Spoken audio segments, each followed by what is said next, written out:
Siapa sangka, hanya dari sebuah pijatan, kehidupan rumah tangga yang tampak harmonis bisa berantakan.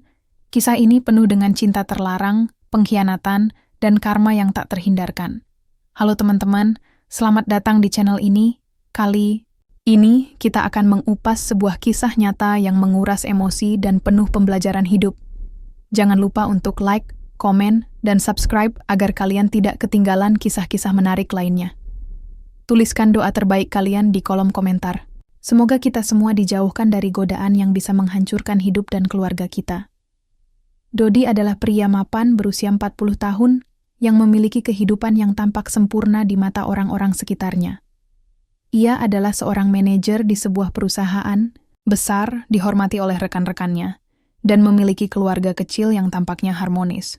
Istrinya, Rina, adalah seorang ibu rumah tangga yang sabar dan penuh kasih sayang. Mereka telah menikah selama 15 tahun dan dikaruniai 2 anak yang masih bersekolah.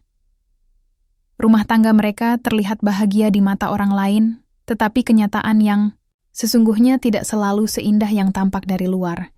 Dalam beberapa tahun terakhir, hubungan Dodi dan Rina mulai terasa hambar. Kesibukan Rina dalam mengurus anak-anak membuatnya seringkali kelelahan dan kurang memperhatikan Dodi. Di rumah mereka, ada seorang asisten rumah tangga bernama Mirna. Usianya masih muda, sekitar 25 tahun, dan baru bekerja di rumah Dodi selama kurang lebih 1 tahun. Ia berasal dari desa dan datang ke kota untuk mencari penghidupan yang lebih baik. Sebagai seorang pembantu, Mirna sangat cekatan dan rajin. Ia selalu memastikan rumah dalam keadaan bersih, memasak makanan, serta mengurus segala kebutuhan keluarga Dodi. Rina sangat mempercayai Mirna, bahkan menganggapnya seperti adik sendiri. Ia sering berbagi cerita dengan Mirna dan kadang-kadang meminta bantuannya dalam mengurus anak-anak. Namun, ada satu hal yang tidak disadari oleh Rina perlahan-lahan. Keberadaan Mirna di rumah mulai menarik perhatian Dodi. Meskipun awalnya hanya sebatas hubungan majikan dan pembantu, ada sesuatu dalam diri Mirna yang membuat Dodi mulai memperhatikannya lebih dari yang seharusnya. Mungkin karena Mirna lebih muda, lebih segar, dan selalu memperlakukannya dengan penuh perhatian, hal yang jarang ia dapatkan dari Rina belakangan ini. Suatu malam, setelah seharian bekerja di kantor, Dodi pulang ke rumah dengan tubuh yang terasa lelah dan pegal. Ia baru saja menyelesaikan proyek besar yang menyita banyak energi dan pikirannya. Saat ia masuk ke rumah, ia melihat Rina sedang sibuk di kamar anak-anak, mencoba menenangkan putra bungsu mereka yang sedang rewel karena demam. Dodi mendesah pelan. Ia ingin sekadar bersantai sejenak dan mendapatkan perhatian dari istrinya, tetapi ia juga tahu bahwa saat ini bukan waktu yang tepat. Saat itulah ia melihat Mirna yang sedang mengepel lantai di ruang tamu. Entah dorongan dari mana, Dodi tiba-tiba teringat bahwa Mirna pernah bercerita bahwa ia pandai memijat.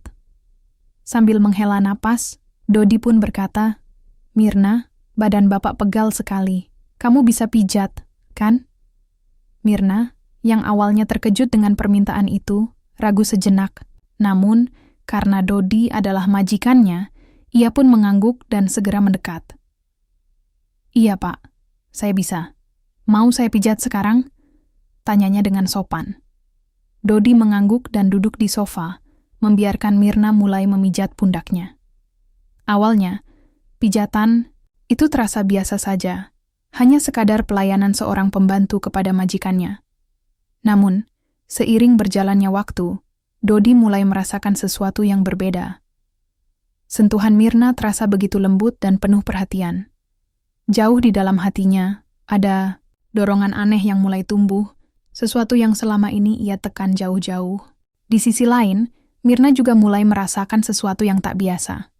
Ia bisa merasakan ketegangan di tubuh Dodi, bukan hanya karena kelelahan, tetapi karena sesuatu yang lebih dalam.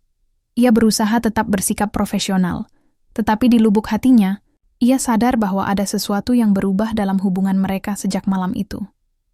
Malam itu, setelah pijatan selesai, Dodi berterima kasih kepada Mirna, tetapi ada sesuatu dalam tatapannya yang berbeda. Saat Mirna menundukkan kepala dan kembali ke kamarnya, Dodi masih duduk di sofa, termenung. Pikirannya terus memutar ulang momen tadi. Ia tahu bahwa ia seharusnya tidak merasa seperti ini terhadap seorang pembantu di rumahnya sendiri. Namun, Ada sesuatu dalam diri Mirna yang membuatnya sulit mengabaikan perasaan yang mulai tumbuh. Di hari-hari berikutnya, Dodi mulai mencari-cari alasan untuk lebih sering berinteraksi dengan Mirna. Ia mulai lebih banyak mengajaknya berbicara, menanyakan hal-hal kecil yang seharusnya tidak menjadi urusannya, dari sekadar bertanya tentang makanan yang dimasak hari ini, hingga obrolan pribadi tentang kehidupan Mirna di desa Mirna, yang awalnya hanya menganggap Dodi sebagai majikan, juga mulai merasakan perubahan. Ia sadar bahwa Dodi memperlakukannya dengan cara yang berbeda dibanding sebelumnya. Perhatian kecil yang diberikan Dodi membuat hatinya berbunga-bunga. Ia mencoba menyangkal perasaannya, tetapi setiap kali Dodi berbicara dengannya, setiap kali pria itu tersenyum kepadanya, ia tidak bisa menahan debaran di dadanya. Rina, yang masih sibuk dengan anak-anak dan urusan rumah tangga, tidak menyadari perubahan ini. Ia mempercayai Mirna sepenuhnya, tidak pernah curiga bahwa ada sesuatu yang mulai berkembang antara suaminya dan pembantu mereka. Suatu malam, ketika Rina pergi, menginap di rumah orang tuanya karena ibunya sedang sakit, Dodi dan Mirna tinggal berdua di rumah. Malam itu hujan deras, angin bertiup kencang, dan suasana di dalam rumah terasa sunyi. Dodi duduk di ruang tamu, mencoba membaca buku, tetapi pikirannya tidak bisa fokus. Di dapur, Mirna sedang mencuci piring, mengenakan kaos dan celana panjang, sederhana, tetapi entah mengapa malam itu ia tampak lebih menarik di mata Dodi. Tanpa banyak berpikir, Dodi berdiri dan berjalan ke dapur. "Mirna, kamu tidak takut sendirian di rumah sebesar ini?" tanyanya dengan nada lembut. Mirna menoleh, sedikit tersenyum. "Tidak, Pak. Saya sudah terbiasa." Namun sebelum Mirna bisa melanjutkan pekerjaannya, Dodi tiba-tiba menyentuh tangannya. Mirna terkejut, tetapi ia tidak menarik tangannya. Ada jeda di antara mereka, keheningan yang dipenuhi ketegangan yang sulit dijelaskan. Malam itu, batasan terakhir pun runtuh. Mereka berdua tenggelam dalam perasaan yang sudah lama terpendam. Mereka tahu bahwa yang mereka lakukan salah, tetapi saat itu, logika sudah tidak lagi berperan. Hubungan terlarang itu berlanjut selama beberapa bulan tanpa ada yang mencurigai. Namun, sesuatu yang tak terduga terjadi. Mirna mulai merasa mual. Setiap pagi, merasa lemas dan siklus menstruasinya terhenti. Ia mulai curiga, tetapi tidak berani memeriksakan diri. Hingga suatu hari, setelah merasa semakin lemah, ia memberanikan diri untuk membeli tes pack di apotek terdekat. Ketika ia melihat 2 garis merah yang muncul dengan jelas di tes pack itu, dunia seolah runtuh di hadapannya. Ia mengandung anak, Dodi. Dengan perasaan cemas, ia menemui Dodi di ruang tamu malam itu dan menunjukkan hasil tes kehamilannya. Dodi membeku di tempatnya, wajahnya berubah pucat. Ini nggak mungkin, gumamnya dengan suara bergetar. Namun, mereka berdua tahu dan kenyataan ini akan segera menghancurkan segalanya. Sejak awal kehamilannya, Mirna berusaha menyembunyikan perubahan dalam dirinya. Namun, tubuh tidak bisa berbohong. Pagi-pagi ia sering mual, wajahnya tampak pucat, dan ia menjadi lebih lamban dalam bekerja. Biasanya, Mirna adalah orang yang paling cekatan dalam mengurus rumah, tetapi kini ia sering terlihat lemas, lebih sering duduk, dan terkadang meninggalkan pekerjaannya untuk ke kamar mandi. Rina mulai menyadari ada yang aneh dengan Mirna. Awalnya, ia hanya mengira Mirna kelelahan atau mungkin sakit. "Mirna, kamu kenapa akhir-akhir ini? Kok sering pucat?" tanya Rina suatu pagi saat mereka duduk di meja makan. Mirna terkejut dengan pertanyaan itu, tetapi ia cepat-cepat mencari alasan. "Saya cuma kecapekan, Bu. Mungkin masuk angin," jawabnya sambil memaksakan senyum. Rina tidak ingin mendesak lebih jauh, tetapi ada sesuatu dalam sikap Mirna yang terasa berbeda. Dan bukan hanya Mirna yang berubah, Dodi juga. Dodi yang biasanya santai di rumah, kini sering terlihat gelisah. Kadang-kadang, ia terlihat termenung, sering melamun saat makan malam, dan menjadi mudah tersinggung. Kecurigaan Rina semakin kuat ketika ia beberapa kali mendapati Dodi berbicara dengan Mirna dalam keadaan panik. Pernah suatu sore, ia melihat suaminya berbisik dengan Mirna di dapur. Ekspresi mereka tegang. Ketika Rina mendekat, mereka berdua buru-buru menghindar, seolah menyembunyikan sesuatu. Perasaan tidak enak mulai menggerogoti hati Rina. Ada sesuatu yang sedang terjadi, tetapi ia belum bisa memastikan apa itu. Puncaknya terjadi pada suatu malam ketika Rina sedang membersihkan kamar mandi. Saat itu, ia menemukan sesuatu yang langsung membuat jantungnya berdegup kencang. Sebuah tespek dengan 2 garis merah yang jelas. Rina terpaku di tempatnya. Tangannya gemetar saat memegang benda itu. Perasaan panik mulai menyerang pikirannya. Tespek ini milik siapa? Tidak mungkin miliknya, karena ia sendiri sudah tidak dalam usia subur. Lalu, hanya ada satu kemungkinan. Mirna. Dengan napas memburu, Rina keluar dari kamar mandi dan langsung mencari Mirna. Saat menemukannya di dapur, ia langsung menatapnya tajam dan bertanya, "Mirna, ini punyamu?" Sambil menunjukkan tespek, itu Mirna langsung pucat pasi. Ia tidak bisa berkata-kata, hanya menundukkan kepalanya dengan wajah ketakutan. Jawaban itu sudah lebih dari cukup bagi Rina. Air mata langsung menggenang di matanya, dan dadanya terasa sesak. Tapi, satu pertanyaan yang lebih besar muncul di kepalanya. Jika Mirna hamil, siapa ayah dari bayi itu? Dengan perasaan marah bercampur, ketakutan, Rina berbalik dan memanggil suaminya dengan suara bergetar. "Dodi, ini apa maksudnya?" Dodi, yang sedang duduk di ruang tamu, terkejut melihat istrinya berdiri di ambang pintu dengan wajah penuh emosi. Saat ia melihat tespek di tangan Rina, tubuhnya langsung menegang. Ia tahu tidak ada jalan keluar lagi. Setelah beberapa saat, hening akhirnya Rina menyadari kebenaran yang paling menyakitkan. Ia melihat ke arah Mirna, lalu ke arah suaminya, dan potongan-potongan teka-teki mulai terangkai di kepalanya. Dengan suara bergetar, ia bertanya, "Dodi, jangan bilang ini anak kamu?" Dodi tidak menjawab. Diamnya sudah cukup untuk menjawab segalanya. Malam itu, rumah yang sebelumnya tenang berubah menjadi medan pertempuran. Rina menangis histeris, merasa dikhianati oleh 2 orang yang paling ia percaya.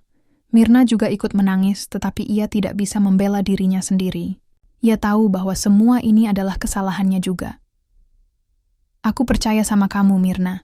Aku anggap kamu kayak adikku sendiri." "Tapi kenapa? Kenapa?" teriak Rina dengan suara penuh kesedihan. Dodi mencoba menenangkan istrinya, tetapi Rina mendorongnya, menjauh. "Jangan sentuh aku, kamu sudah menghancurkan semuanya," bentaknya. Tak butuh waktu lama, kabar perselingkuhan ini akhirnya menyebar. Rina memutuskan untuk meninggalkan Dodi, membawa serta anak-anak mereka ke rumah orang tuanya. Ia tidak bisa tinggal satu atap dengan pria yang telah mengkhianatinya. Dodi, yang awalnya memiliki segalanya, keluarga, karier, dan harga diri, kini mulai kehilangan satu persatu. Kantornya mulai mencium kabar perselingkuhannya, dan sebagai seorang manajer yang memiliki citra profesional, hal ini menjadi skandal besar. Rekan-rekannya mulai menjauh, atasan mulai mempertanyakan integritasnya, hingga akhirnya ia diminta untuk mengundurkan diri demi menjaga nama baik perusahaan. Di sisi lain, Mirna juga tidak mendapat kehidupan yang lebih baik. Ia berharap Dodi akan bertanggung jawab atas kehamilannya, tetapi kenyataan berbicara lain. Dodi terlalu sibuk meratapi kehancuran hidupnya sendiri dan mulai menjauhi Mirna. Mirna akhirnya diusir dari rumah oleh Rina. Tanpa pekerjaan, tanpa tempat tinggal, dan tanpa dukungan dari Dodi, ia harus menghadapi kehamilannya seorang diri. Dodi kini hidup sendirian di apartemen kecil yang jauh dari rumah megahnya dulu. Tanpa istri, tanpa anak-anak, dan tanpa pekerjaan, ia mulai merasakan beratnya akibat dari keputusannya sendiri. Ia merindukan suara tawa anak-anaknya, pelukan hangat, Rina, dan kehidupan lamanya yang kini hanya tinggal kenangan. Setiap malam, ia duduk di tepi ranjang, memandangi foto keluarganya yang dulu. Air mata seringkali jatuh tanpa ia sadari. Dulu, ia berpikir bahwa hidupnya membosankan dan ia butuh sesuatu yang baru. Namun kini, ia sadar bahwa kebahagiaan sejati ada di rumahnya sendiri, bersama istri dan anak-anaknya, bukan dalam godaan sesaat yang berujung pada kehancuran. Di tempat lain, Mirna pun menjalani hidup yang penuh penderitaan. Ia kembali ke desanya, dalam keadaan hamil, menerima hinaan dan cibiran dari orang-orang di sekitarnya. Tanpa sosok pria yang mau bertanggung jawab, ia harus membesarkan anaknya seorang diri.